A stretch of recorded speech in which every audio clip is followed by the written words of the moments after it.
Bonjour et bienvenue sur Orientation TV. Je me trouve dans le jardin japonais au sein du parc du Golden Gate Bridge à San Francisco.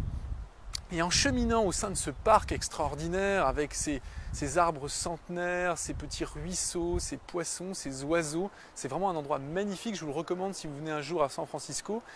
Eh bien, je suis tombé sur ce magnifique Bouddha de bronze qui trône au milieu du jardin.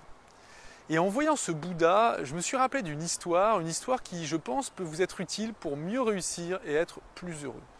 Cette histoire, c'est celle du Dalai Lama, la première fois qu'il arrive dans un pays occidental. Il rencontre, il discute, il écoute, et il va découvrir quelque chose qui va le bouleverser, qui va le choquer. Et cette chose, à mon avis, elle peut vous être utile pour être plus heureux. Cette chose, c'est la compassion. Alors le Dalai Lama ne découvre pas des pays où les gens sont dépourvus de compassion, il découvre des pays où les gens s'entraident, où il y a une véritable solidarité.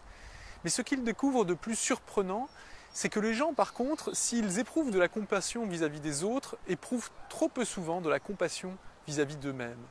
Or, l'enseignement de Bouddha, l'enseignement de la compassion, est à la fois une compassion qui est tournée vers les autres et une compassion qui est tournée vers soi-même. Or, trop souvent, en Occident, quand on rencontre un échec, une difficulté, quand on commet une erreur, eh bien, on a tendance à se brutaliser, à se frustrer, à se sanctionner, à ruminer un certain nombre de mauvaises pensées, de pensées noires vis-à-vis de nous-mêmes. Et ces pensées sont souvent dépourvues de toute compassion.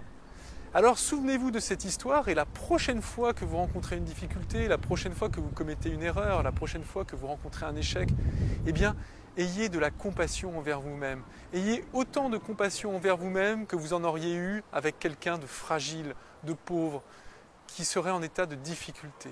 Car si vous avez cette compassion envers vous-même, d'abord vous découvrirez comment avoir de la compassion pour les autres, et en plus vous serez plus heureux, car vous aurez un rapport plus doux, plus harmonieux avec vous-même, plus apaisé. Voilà le conseil que je voulais vous donner, que je voulais partager en tout cas avec vous au sein de ce jardin japonais du parc du Golden Gate Bridge à San Francisco.